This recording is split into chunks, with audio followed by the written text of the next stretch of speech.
मंडळी, मी कोकणी लॉगर स्वागत करते माझ्या मिनी लॉगात. तर मंडळी आज गौरी गणपतींचं विसर्जन आहे. तर आम्ही आज विसर्जनासाठी आधीची आरती करूची लागते यासाठी निघालेल्या.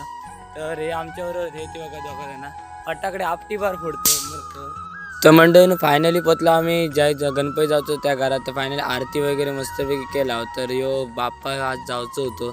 वाईट वाटत होता कारण की 5 दिवसांना आज गौरी गणपती बाप्पा चालले. तर फायनली गणेशकोंडीकडे जाऊन निघाला. पकवाज माझ्याकडेच दिला नव्हतो.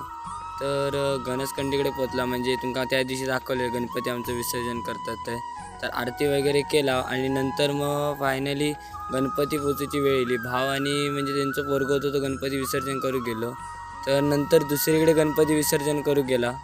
आमच्या ठिकाणापासून घर लांब असल्यामुळे आमच्याकडे दुसरीकडे विसर्जन केलं जातं. तर या ठिकाणी मी आणि माझा भाव म्हणजे मी सुद्धा विसर्जन करून घेतो. बाप्पाचं विसर्जन करताना लय वाईट वाटत होता. विसर्जन करताना म्हटले लवकर ये रे बाप्पा पुढच्या वर्षी.